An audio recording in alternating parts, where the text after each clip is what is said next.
अगर आज का ये वीडियो तुम लोग पूरा देख लेते हो तो आई बिलीव तुम्हें किसी और चीज को देखने की जरूरत नहीं है, क्योंकि मैं तुम्हारी आइल्स का ये 2 मिनट का क्वेश्चन बहुत इजी करने वाला हूँ।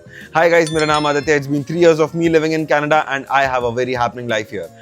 आज के इस वीडियो में मैं तुम्हारी क्यू कार्ड की सारी प्रॉब्लम्स खा जाऊंगा। बस तुम जो चीजें मैं तुम्हें बोल रहा हूँ वो प्रैक्टिस करते रहो और नोट्स बनाना शुरू कर दो। Let's begin. वीडियो स्टार्ट करने से पहले मैं तुम्हें कुछ कुछ चीजें समझा देता हूँ जो आइल्स के बाहर की है। देखो, अगर तुम लोग ये ऑनलाइन यूट्यूब पे जाके या कहीं पर भी जाके बस ये प्रेडिक्शन चेक कर रहे हो कि तुम्हारा स्पीकिंग इजी होगा, टफ होगा, राइटिंग इजी होगा, टफ होगा, कुछ नहीं है ये। कुछ भी नहीं है ये। जो भी लोग ये ऑनलाइन यूट्यूब पे कर रहे हैं ये लोग सारे के सारे फालतू हैं। ठीक है, कोई प्रिडिक्ट नहीं कर सकता कि तुम्हारे पेपर में क्या आने वाला है, कैसा होने वाला है। समझ गए? लोग हवा में तुक्का मारेंगे और फिर चीखने लगेंगे हाँ हमारा तुक्का सही है। Please do not fall for this trap. Okay, तो अब हम डायरेक्टली अपने क्यू कार्ड के बारे में शुरू करते हैं। ठीक है, तो हमारा क्यू कार्ड का क्वेश्चन हमें 1 मिनट का प्रिपेयरिंग टाइम देता है और हमें 2 मिनट के लिए आंसर करना होता है। बेसिक बेसिक एकदम। ठीक है, अब ये तो 2 मिनट है, इसको स्ट्रेच करने में ना हमें कुछ कुछ टेक्निक समझनी पड़ेंगी और कुछ कुछ चीजें समझनी पड़ेंगी। आधे टाइम लोग गड़बड़ा जाते हैं वोकैब और ईडियम्स को लेके, तो मैं इसलिए तुम्हें बोल रहा हूँ कि वोकैब और ईडियम्स वाला वीडियो पहले देख लो, जिससे तुम अपनी अच्छी अच्छी चीजें और अच्छी अच्छी वोकैब और अच्छे अच्छे ईडियम्स ग्रैब कर सको। समझ गए? आगे बढ़ता है। देखो, तो इस क्वेश्चन को अटेम्प्ट करने के लिए ना हमें क्वेश्चन के बीच में स्ट्रेच बनाना पड़ता है, क्योंकि बहुत बार ऐसा होता है कि हम जब बुलेट पॉइंट्स पे पहुंचते हैं हमारा टाइम खत्म हो जाता है, या तो हम टाइम से पहले ही चलने लगते हैं और फिर हमारे पास एंड में कुछ बचता नहीं है बोलने के लिए। तो मैं तुम्हें यही चीजें बता रहा हूँ कि पहले तुम मेन आइडिया समझ जाओ और कीवर्ड समझ जाओ और फिर अपना आंसर फ्रेम करना शुरू करो। अब हमारे पास मेन आइडिया आ गया और हमारे पास कीवर्ड्स आ गए, हमारी लाइफ थोड़ी इजी हो गई है। इसके बाद हमारे पास 3 बुलेट पॉइंट्स है। फटाफट से बुलेट पॉइंट्स भी पढ़ लो, उनके भी आइडिया समझ लो और ये समझ लो कि उनमें आंसर क्या करना है। ठीक है, अब हम आगे बढ़ते हैं। ध्यान से एक चीज समझना, ये मैं तुम्हें एक एडवांस प्रो टिप दे रहा हूँ कि भाई जब भी तुम अपनी स्पीकिंग प्रैक्टिस कर रहे हो, ठीक है, ऑलवेज डू दिस। कि भाई बहुत सारे लोग ना ऐसे करते हैं कि भाई 2 मिनट हो गए मैं रुक जाता हूँ। नहीं, ऐसा नहीं करना। जितना अपन स्ट्रेच कर सकते हैं ना अपन उतना स्ट्रेच करने का ट्राई करेंगे, क्योंकि देखो अगर तुम एक्स्ट्रा जा रहे हो तो एग्जामिनर तुम्हें वैसे ही रोक देगा। ठीक है, पर अगर तुमने एकदम कम रखा आंसर, जैसे कि 1 मिनट 45 सेकंड्स में तुम खत्म हो गए, तो मतलब इट क्रिएट्स नो सेंस। ठीक है गाइस, कम ऑन। तो जब भी तुम एक्स्ट्रा लेंथ भी पुल कर रहे हो ना अपने आंसर में, जैसे कि तुम 2.5 मिनट तक पहुंच गए हो, तो ऑलवेज रिमेंबर कि जो भी तुम्हारे बुलेट पॉइंट्स है वो 2 मिनट में ऑलरेडी कवर हो रखे हो। ठीक है, हम जब भी अपने आंसर को स्ट्रेच देते हैं ना तो हमें ये चीजें ध्यान में रखनी है। समझ गए? देखो, अब हमारे पास 1 मिनट का एक प्रिपरेशन टाइम होता है। उस प्रिपरेशन टाइम को यूटिलाइज कैसे करना मैं तुम्हें भी बताता हूँ, पर उसके पहले मैं तुम्हें एक बहुत प्रो टिप देने वाला हूँ। देखो, आइल्स का जो क्यू कार्ड है अगर हम उसको एकदम ड्रामेटिक बना ले तो it will sound really very cool and तुम्हें वो लगेगा कि यार बहुत बढ़िया ट्रांजिशन है। फॉर एग्जाम्पल हम ये अभी एक दूसरा एग्जाम्पल लेते हैं। Describe a time when you went for shopping. ठीक है, अब इसका इंट्रोडक्शन कैसे करोगे? जैसे कि मैं एक फालतू से एग्जाम्पल लेता हूँ। संडे था, घर पे चिल कर रहा था, मेरे दोस्त का फोन आया, बोलता शॉपिंग चल। ठीक है, अब अगर इसको ड्रामेटिक वे में आंसर करना है तो तुम कैसे कर सकते हो? It was a very hot Sunday, I was sitting at my home chilling and out of nowhere my friend called me and he told me that bro, I am just outside of your house, do you want to join me for shopping? And unfortunately I said yes. देख रहे हो, मतलब एक transition और ऐसे dramatic जब तुम जाते हो तो तुम्हें बीच बीच में एक सेकंड का एडवांटेज मिलता है। समझ गए? मैंने तुम्हें यही समझाना था कि थोड़ा ना ड्रामेटिक होके बताओ। एकदम ओवर एक्साइटेड होके बताओगे ना, जल्दी जल्दी आंसर खत्म होगा और जल्दी जल्दी टाइम ये कम टाइम निकलेगा। समझ रहे हो? तो हमें थोड़ा ड्रामेटिक बताना है और अपने पेस को थोड़ा आहिस्ता स्लो रखना है। समझ गए? अब मैं तुम्हें बताता हूँ 1 मिनट कैसे यूटिलाइज करेंगे। अब हमें 1 मिनट में हर 15 सेकंड के लिए एक पॉइंट लिखना है। ठीक है, डिटेल में मत लिखना, तुम डिटेल में लिखोगे तो टाइम वैसे ही चला जाएगा। ठीक है, हर 15 सेकंड के लिए एक पॉइंट लिखेंगे, तो 1 मिनट में तुम 4 पॉइंट लिखोगे, 2 मिनट के लिए तुम 8 पॉइंट लिखोगे। समझ गए? अब ये जो 8 पॉइंट है हम इसको क्रोनोलॉजिकली ऑर्डर में चलाएंगे। ठीक है, जब भी तुम क्वेश्चन प्रैक्टिस कर रहे हो तो तुम्हें इस चीज की आदत डालनी पड़ेगी कि हाँ ठीक है मैं पॉइंट्स लिख ले रहा हूँ, एकदम छोटे बुलेट पॉइंट्स। ठीक है, जैसे कि मैंने ये बोल दिया, ठीक है अब मेरी पेंसिल इसके नीचे गई, अब मेरी पेंसिल इधर गई, अब मेरी पेंसिल इस पॉइंट पे है। ऐसे तुम फॉलो करते रहोगे, तुम्हारा स्कोर मजे वाला हो जाएगा। समझ रहे हो? क्योंकि तुम सारी सिनेरियोस कवर कर लोगे, तुम बुलेट पॉइंट्स कवर कर लोगे इसमें। अब मैं तुम्हें बताता हूँ तुम्हें पॉइंट्स लिखने कैसे। जैसे कि ये मैंने तुम्हें एक शॉपिंग वाला क्वेश्चन दिया, इसमें आएगा कि with whom you went, how was your experience and how well it ended or whatever। ठीक है, अब देखो मैं किसके साथ गया, मैंने ऑलरेडी आंसर कर रखा है दोस्त। अब अगर मुझे दोस्त पे थोड़ा इम्प्रोवाइज करना है तो let me tell you, I went out with one of my most closest friend, his name is Priyansh and I were together since childhood. We again met in Canada and my life experience became very crazy after meeting this guy again in my life. समझ गए? देखा, ऐसे छोटे ऐसे हम transition बनाते रहेंगे ना और ऐसे ड्रामेटिक बनाते रहेंगे तो कवर हो जाता है। अब दोस्त का बुलेट पॉइंट था, मैंने वो कवर कर दिया, फिर अगला बुलेट पॉइंट आएगा, मैंने अगले पॉइंट लिखा होगा, फिर मैं वो भी कवर कर दूंगा, फिर अगला ऐसे कवर करना होगा, ऐसे वो भी कर दूंगा। फिर हमें बीच में आंसर में ना और इमोशंस, फीलिंग्स और ये सब चीजें जगानी पड़ेगी, ठीक है। तो जैसे कि अब मैं शॉपिंग करने गया हूँ, मेरे को ग्रोसरीज लेनी है, मैं तुम्हें पूरा ये एग्जाम्पल ही समझा रहा हूँ, ठीक है। मेरे को ग्रोसरीज लेनी है, मैं शॉपिंग कर रहा हूँ और बीच में एक चीज आ गई जो मुझे बहुत अच्छी लगी, जैसे कि ड्रैगन फ्रूट दिख गया मुझे।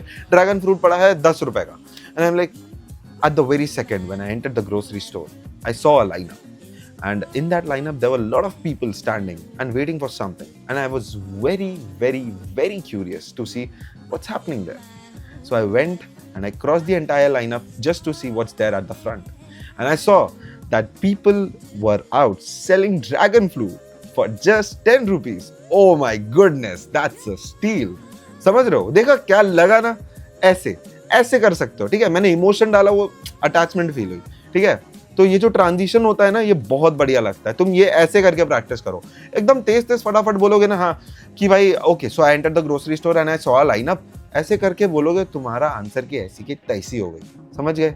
स्लो बोलो, आहिस्ता बोलो, बढ़िया बढ़िया आंसर बनेगा, बढ़िया बढ़िया स्कोर आएगा। तो एक बार हम लोग बीच में एक मिनी रिवीजन कर लेते हैं कि हमने अभी तक क्या क्या सीखा, ठीक है। सबसे पहले हमारा क्वेश्चन आया हमारे सामने, हमने मेन आइडिया कीवर्ड्स देख लिया, हमने बुलेट पॉइंट समझ लिए, फिर हमने पॉइंट्स लिखे। हमने 8 पॉइंट्स लिखे हर 15 सेकंड के लिए। हम एक एक करके अपनी पेंसिल नीचे नीचे लेके आए ताकि हम आइडियाज को क्लियर रख सके। फिर उसके बाद हमें अपना आंसर ड्रामेटिक बनाना है, हमें अपने आंसर में इमोशंस लाने हैं, जैसे कि मैंने बताया इमोशंस के बारे में, वेरी वेरी वेरी क्यूरियस, ठीक है। ऐसे करके हम इमोशंस लाएंगे तो हमारे पास अपने आंसर को आंसर करने के लिए ज्यादा टाइम मिलेगा, ठीक है। धीरे धीरे आंसर करेंगे तो हमारा आंसर स्मूथ लगेगा, ठीक है। ये हो गया हमारा रिवीजन।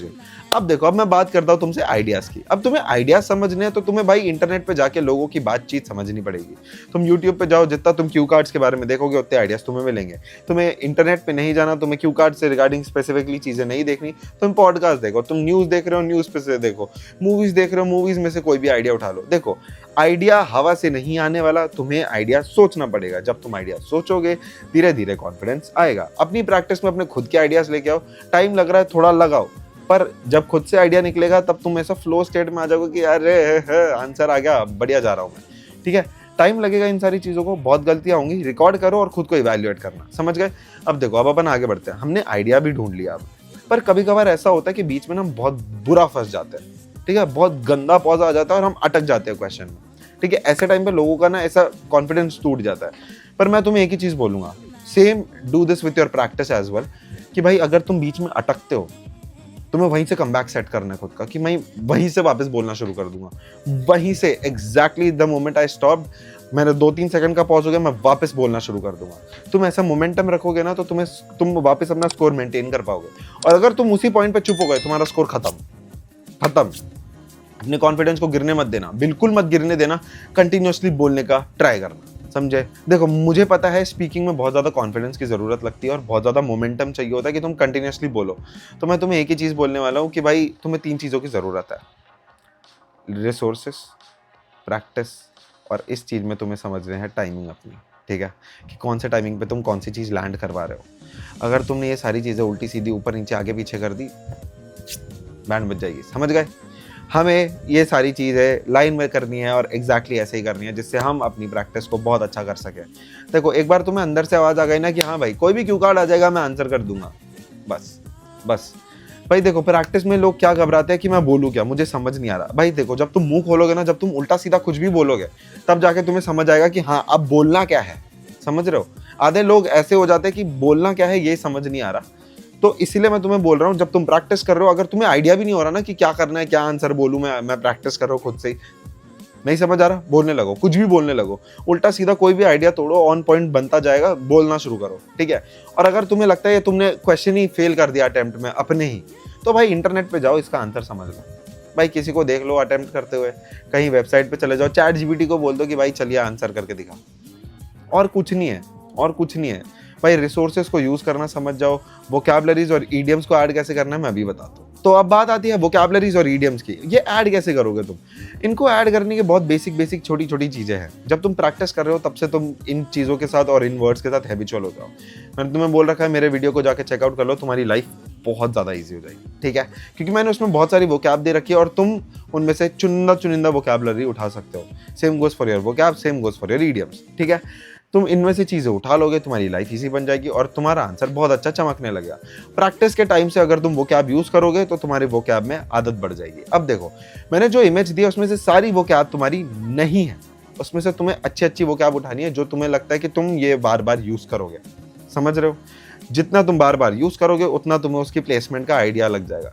वोकैब का एक बहुत बढ़िया फंडा है वोकैब और ईडियम का। देखो, सही जगह प्लेस किया स्कोर बढ़ा देगा, गलत जगह प्लेस किया बैंड बच जाएगी स्कोर की। समझ गए? तो इसीलिए प्रैक्टिस ज़्यादा करना है जब तुम्हें वोकैब और ईडियम से ऐड करना है। और अगर तुम्हारे पास एक तुम फटाफट बुलेट पॉइंट्स लिख रहे हो और अगर तुम्हारे पास ज़्यादा टाइम बचा है तो साइड में ईडियम्स या वोकैबलरी लिख, तुम्हारी लाइफ और ईजी हो जाएगी। समझ गए? तो आज के इस वीडियो में मैंने तुम्हें एग्जैक्टली बता दिया है कि तुम स्पीकिंग में अपने इस 2 मिनट के स्पेसिफिक क्यू कार्ड वाले क्वेश्चन को कैसे आंसर कर सकते हो। समझ गए? बहुत सारे लोग घबराते हैं कि यार ये एग्जैक्टली आंसर कैसे होगा और इन डिटेल डेप्थ में हम कैसे जाके ये सारी चीज़ें बनाएं। मैंने शॉर्ट कर दिया, मैंने चीज़ें दे दी है, मैंने रिसोर्सेज भी पकड़ा दिया है, मैंने मेथड भी बता दी कि तुम कैसे करने वाले हो। अब ये सब तुम्हारी प्रैक्टिस में है, तुम्हारे इवैल्यूएशन पे और तुम्हारे प्रैक्टिस के साथ तुम्हारे टाइमिंग पे कि तुम कितना ज़्यादा इस चीज़ में इनपुट दे रहे हो। समझ गए? अगर तुम्हें कुछ और चाहिए तो तुम YouTube के कमेंट सेक्शन में कमेंट कर सकते हो, मैं बिल्कुल हेल्प करने का ट्राई करूंगा। और अगर तुम्हें कुछ पर्सनलाइज चाहिए तो तुम मेरे को इंस्टाग्राम पे DM कर सकते हो। समझ गए? टिल देन मिलता है तुमसे अगले वीडियो में। प्रैक्टिस करते रहना, रुकना नहीं। All the very best. I am going to pray for you all guys कि तुम्हारा आइल्स का एग्जाम अच्छा हो जाए। मिलता है तुमसे अगले वीडियो में। Till then take care, bye bye.